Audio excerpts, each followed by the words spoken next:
Bom dia, boa tarde, boa noite aí, galerinha do oitavo ano. Tudo certo com vocês? Então, aqui quem fala é o professor Celso Lucas, professor de ciências, certo? Na aula de hoje, a gente vai estudar um pouco sobre a reprodução, né, dos cordatos. Esse conteúdo vocês viram lá no sétimo ano, mas eu vou estar dando uma revisada, né, para vocês lembrarem quem são os cordatos e suas características, né? Vamos lá, começar a aula? Bom, os cordatos, eles são conhecidos como vertebrados, certo? E eles são 5 grupos de animais, né, unidos em uma única classe de vertebrados. Quem são os vertebrados? Eu vou ter os peixes, anfíbios, répteis, aves e mamíferos. Esses 5 grupos, um deles, né, os mamíferos, são um grupo da maior parte dos animais que vocês conhecem, como elefante, ser humano, cachorro, gato, que é considerado o principal grupo, né, da natureza, aí, o grupo mais com as características mais sofisticadas, né, que é o grupo dos mamíferos, que fica dentro dos grupos do grupo dos vertebrados. E quais as características dos vertebrados? Eu vou ter coluna vertebral, como nós temos, e coluna espinhal. Caixa craniana, né? Ou seja, nosso cérebro ele é guardado dentro de várias camadas de osso. E esses ossos, juntos, eles são chamados de caixa craniana. Os vertebrados também têm esqueleto interno. Alguns outros animais, como a formiga, a barata, elas têm esqueleto externo, mas todos os vertebrados vão ter esqueleto interno, certo? O nosso corpo é coberto por pele. Essa pele às vezes pode ter escama, às vezes não, né? Pode ter pelo, dentre várias outras coisas. Podem ter penas também, né? Como nas aves. Mas todos eles vão ter alguma pele, alguma estrutura aí que vai cobrir o corpo com um tipo de pele, certo? Então, os cordatos, eles são um grupo aí que foram derivados do protocordato. São os grupos que saíram lá das estrelas do mar, certo? São descendentes da estrela do mar. E os vertebrados ou cordatos, que é sinônimo, certo? Só que sinônimo entre aspas, né? Por quê? Os cordatos, eles abrangem tanto os protocordatos quanto os vertebrados.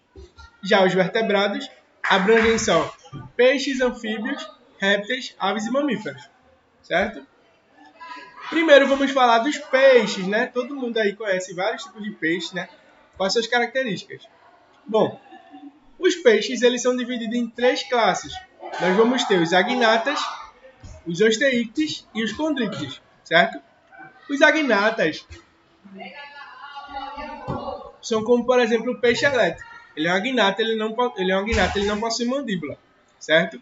Os osteíctes são os peixes que a gente conhece, como lampreia, e vários outros aí, peixes comuns que a gente come. Sardinha, certo? São os osteíctes. Já os condrictes são os peixes cartilaginosos, né? Seu esqueleto interno é formado por cartilagem. E eles possuem apenas 2 representantes assim, que são os tubarões e as arraias, certo? Os condrictes são tubarões e arraias, agnatas, peixes sem mandíbula, né? Como a enguia. E os osteíctes são os demais peixes que a gente conhece, aí, sardinha, lampreia, etc. Certo? As características dos peixes. Nós vamos ter aí respiração braquial. O que é a respiração braquial? A respiração braquial nada mais é do que a capacidade de filtrar a água, o oxigênio que existe na água, certo? Então, vocês já viram aí as guerras, né, dos peixes, e esses peixes vão nadando, vão passando, a água vai passando por essa fissura que tem na região frontal da sua cabeça, e a partir disso, essas brânquias vão absorvendo o oxigênio que existe na água, certo? E aí se dá a respiração braquial. Nossa respiração é de que tipo? A nossa ser humano é da respiração pulmonar. Respiramos pelos pulmões. Os peixes vão possuir nadadeiras, vão ter sistema digestório completo. O que é que significa? Eles têm boca e ânus, certo? Porque alguns animais, como as águas vivas, né? Elas na mesma cavidade absorvem o alimento e dejetam, certo?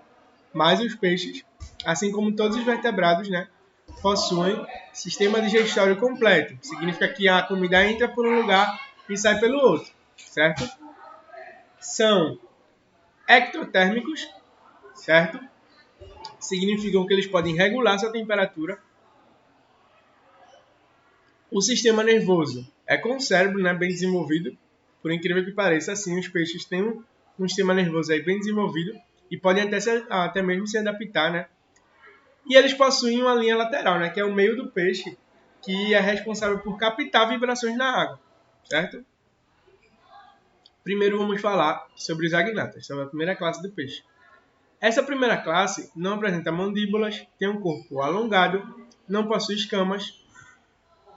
Eles são necrófagos, ou seja, eles se alimentam de outros peixes mortos.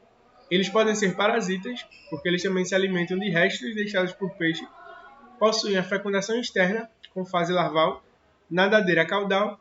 A gente tem a lampreia aí como exemplo e peixe-bruxa, certo? Aí, lampreia aqui e o peixe-bruxa. A segunda classe dos peixes, os condrictes, eles possuem já o corpo aí coberto por escamas. O seu esqueleto é formado por cartilagem. Possuem vários tipos de nadadeira. Nadadeira caudal, dorsal, peitoral e anal. Possuem uma boca ventral. São predadores aí naturais, com apenas exceção do tubarão-baleia, né? Que não é um predador. Não possuem bexiga natatória. A bexiga natatória nada mais é do que uma estrutura interna dos peixes que podem inflar quando eles querem boiar mais ou seca quando eles querem ir para o fundo, certo? A fecundação é interna e os exemplos aí dos condrictes, nós temos arraias, tubarões e calção, certo? Aí, ó, as arraias e os tubarões aqui, certo?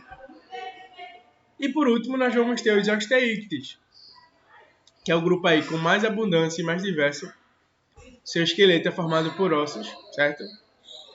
Suas brânquias são protegidas por um opérculo, que é uma estrutura que impede a entrada de grandes organismos, né? Que possam prejudicar aí o peixe, a alimentação e a respiração dele. E alguns peixes osteíctes têm até mesmo pulmão, como a piraboia, que são chamados aí de peixes pulmonados, certo? Sua pele vai ter escama, possuem linha lateral e bexiga natatória, né? Que é essa capacidade de inflar quando eles querem subir, né, para a região superficial do mar, ou secar quando eles querem ir para o fundo do mar. Eles possuem nadadeira, né, dos tipos caudal, que serve para locomover para a frente, e as outras servem para estabilizar, né? As nadadeiras laterais e superficiais servem para estabilizar o peixe no local. A fecundação desse peixe, geralmente ela é externa, com fase larval, que é chamado de alevinos. O formato do corpo dos peixes osteíctes é fusiforme, ou seja, eles têm um formato mais ou menos nesse formato aqui, ó, certo? Alongado e com extremidades aí afiliadas que facilitam a natação. Vou falar aqui agora sobre algumas peculiaridades dos osteíctes. Nós temos, por exemplo, a piracema, que na época de reprodução dos peixes ósseos, as fêmeas elas sobem para o rio, certo? Para pôr seus ovos e para serem fecundadas por macho. Por isso que na época aí de fecundação, de reprodução dos peixes, a pesca ela é proibida nessa época, porque se você pescar na época de reprodução, você fica com poucos ascendentes. E aí pode chegar um dia que você não tenha mais o que pescar, certo? E essa época acontece aí no verão, entre março e outubro. Temos aqui alguns exemplos, né? As nadadeiras, a nadadeira dorsal, outra nadadeira dorsal, nadadeira anal, nadadeira pélvica, nadadeira peitoral, mandíbula inferior, mandíbula superior, certo? Nadadeira caudal, etc. Aqui a gente tem um tubarão, né? Que é um condricto. E aqui a gente tem um osteícteo. Tem muito mais nadadeiras, né? E possuem geralmente espinhos também, né? Vamos falar agora sobre o segundo grupo, né? De vertebrados, que são os anfíbios, certo? Aí sapo, rã e perereca são os principais exemplos de anfíbios. A classe é nomeada de classe anfíbia, certo? Que são os anfíbios. O que é que significa essa anfíbia? Anfíbia significa duas vidas ou vida dupla. Por quê? Porque uma parte da vida dos anfíbios é no mar e outra parte dos anfíbios é na terra, certo? Eles vão viver uma parte na água e outra parte terrestre, ou seja, vida dupla.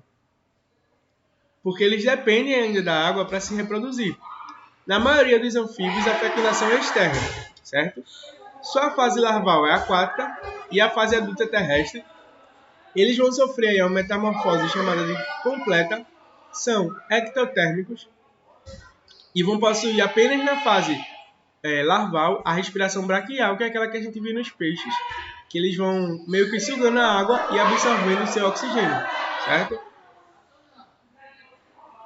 Bom,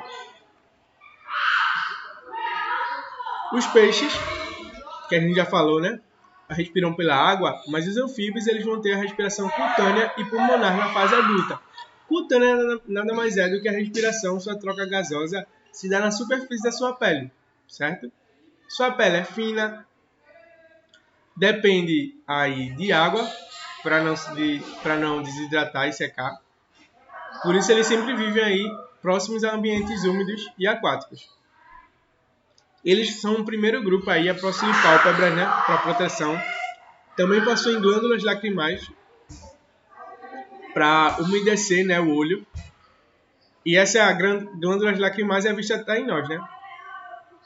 E alguns deles também possuem glândulas produtoras de veneno. A locomoção, né, desses peixes, ela é aquática na fase larval.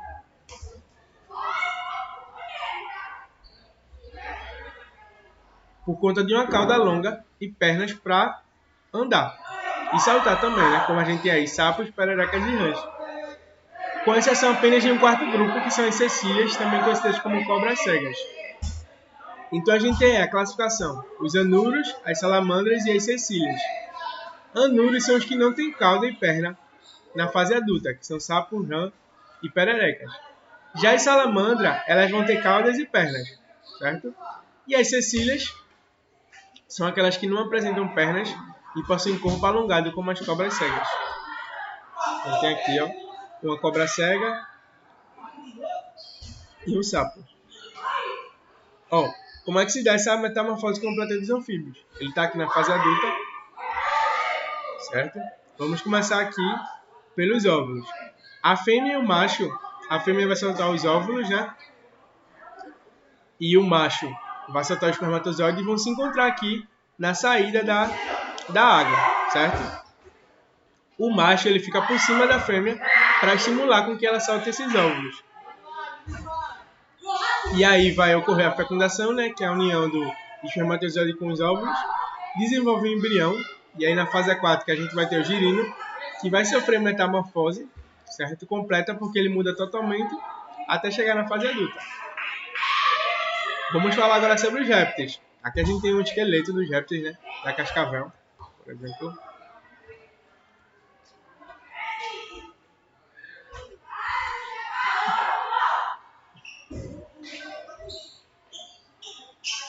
Vamos falar agora sobre a classificação, né, dos répteis. Nós temos aí vários grupos, né, dentro dos répteis, onde estão as serpentes, tartarugas, entre outros. Nós vamos ter os quelônios, que tem uma carapaça, né, protegida no corpo, que são as tartarugas e os jabutis. Temos os crocodilianos, que são aqueles crocodilos que têm um focinho alongado, né? Crocodilos, jacarés e gavial, quer dizer, desculpa. Temos os escamados, que tem um corpo coberto por escamas, né? Como as serpentes, lagartos e cobras de duas cabeças. E temos os rinconcéfalos, que possuem espinho dorsal com uma tuatada. As características gerais, eles são ectotérmicos, a maioria aí é diurno, certo? Porque eles precisam aquecer o corpo aí ao redor do sol. A gente viu lá na aula sobre ciclos biológicos, que é que significa diurno, né? São animais que são mais ativos de dia. A maioria dos répteis, eles são carnívoros, mas existem ainda algumas espécies de herbívoros e outras ainda que se alimentam de ovos, como algumas serpentes. Eles vão apresentar aí fossas loreal ou fosseta loreal, que capta o calor de suas presas. Vão ter um olfato aí extremamente apurado e outros órgãos aí do sentido também extremamente apurado. Vão ter pele grossa, impermeável, formada por quitina, né, que é uma substância que a gente já falou, que impede a perca de água para evitar a desidratação. Sua locomoção. Como vocês sabem, né, as cobras e as serpentes, elas se rastejam em movimento, né, ondulatório. Esse nome répteis, inclusive, vem dessa frase aí, os que têm pernas rastejam, certo? Os aquáticos, como as tartarugas, eles têm adaptação em seus membros, que vão formando remos, né, que servem tanto para eles andarem, quanto para eles nadarem. Alguns têm respiração pulmonar, né? E as tartarugas, ela têm uma capacidade assim imensa de ficar bastante tempo imersa na água sem respirar. A fecundação dos répteis, ela é interna e eles vão botar ovo de cascadura e grande reserva nutritiva. Alguns são ovíparos, ou seja, botam ovo. Temos ainda as tartarugas e jacarés, alguns são serpentes. Algumas serpentes aí, como as jiboia e lagartos, são vivíparos, ou seja, o desenvolvimento é interno, né? E o embrião se desenvolve dentro da fêmea até o nascimento. Vou dar aqui algumas dicas sobre prevenção de acidentes com répteis. Nas serpentes aí peçonhentas, ou seja, capazes de inocular veneno, que possuem uma presa injetora, elas são as principais causadoras de acidentes envolvendo répteis e humanos. E o único meio de tratar desses acidentes com as serpentes venenosas é a aplicação de soro antiofídico, ou seja, um soro aí que impede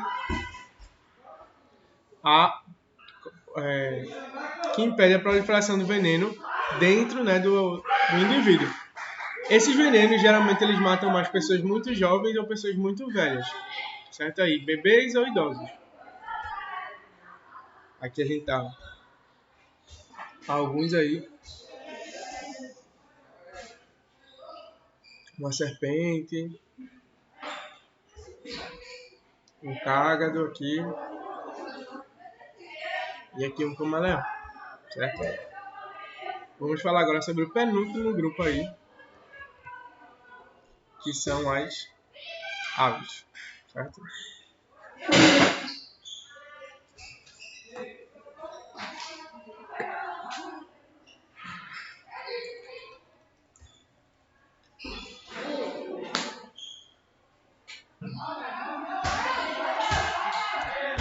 Ó, do vertebrado, né? Temos as classes das aves. Eles são endotérmicos, né? Que são animais que têm a capacidade aí de se manter na temperatura constante. Possuem bico, asas, penas, só fecundação interna e eles vão possuir também ovo de cascadura. O voo das aves. O voo das aves é a principal característica aí das aves, certo? E é o que vai moldar todo o formato do seu corpo. Tudo nas aves é adaptado para o voo, certo? Então nós temos aí membros anteriores modificados, né, que são as asas. Temos um sistema respiratório eficiente que permite aí as aves ficar muito tempo sem respirar, porque às vezes elas precisam, né, subir grandes alturas onde a pressão é muito alta. E aí a captação de oxigênio é difícil. E elas conseguem ficar um tempo sem respirar. Elas não possuem bexiga urinária, nem dentes. E nem outros órgãos aí importantes com a função de diminuir o peso corporal. Os ossos das aves são pneumáticos. Ou seja, eles são ocos e cheios de ar.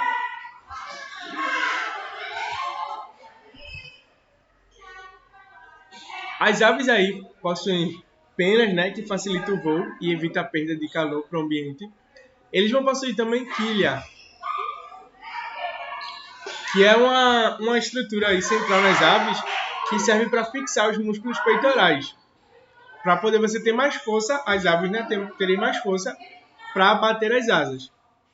O corpo das aves ele é coberto por pena e a cauda aí ajuda no equilíbrio. As escamas das aves elas vão cobrir os pés, as garras nas pontas dos dedos e elas também produzem uma secreção oleosa que evita com que as penas elas se molhem e tenham uma secagem mais rápida, certo? Então elas produzem essa substância aí na região posterior do corpo e espalham pelas penas. Elas podem se locomover aí no céu, né, com voo batido. São aquelas que batem as asas muito fortes, como o tico-tico, beija-flor e o pardal. Também tem o voo planado, que aproveita as correntes de ar para planar, que são aquelas que quase não batem as asas. E na terra, quando não estão voando, aí elas usam suas penas para se locomover, certo?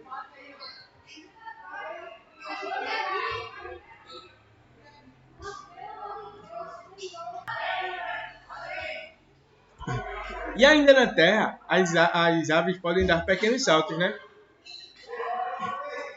E já algumas espécies têm muita dificuldade de andar, como os papagaios e as araras, e elas vivem empoleiradas, ou seja, como se estivesse cavando o chão.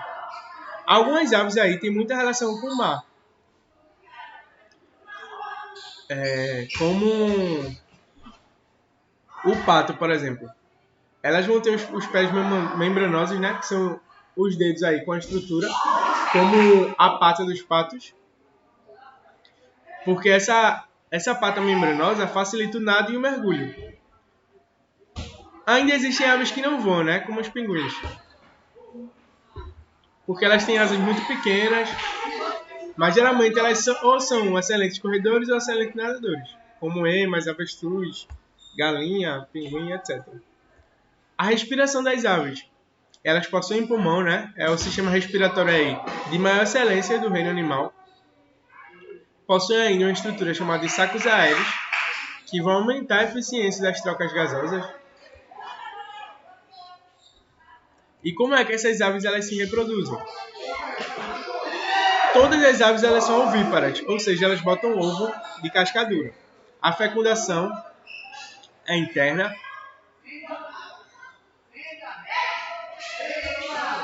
Um dos pais, né, pode aí cuidar dos ovos, aquecendo os ovos, protegendo.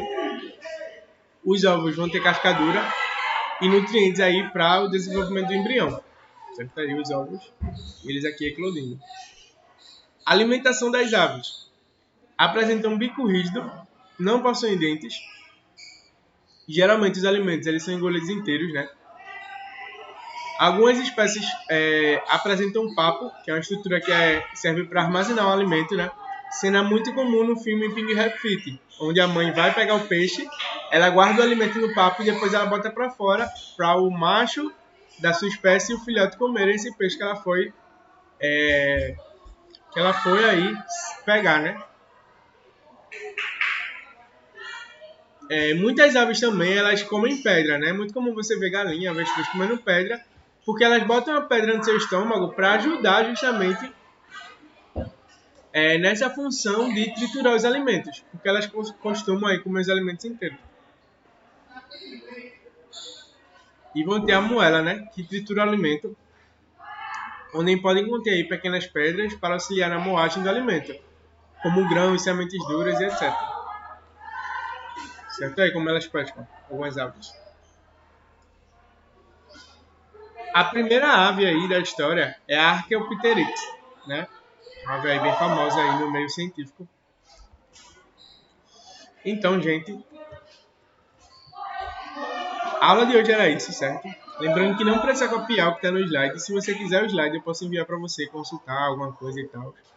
Mas não precisa copiar, é só para me guiar aqui no que eu vou falando, certo? Só assistir a aula aí. E aí, na próxima aula eu vou falar sobre os mamíferos e depois a gente vai ver a reprodução de cada um, certo? Obrigado e até a próxima.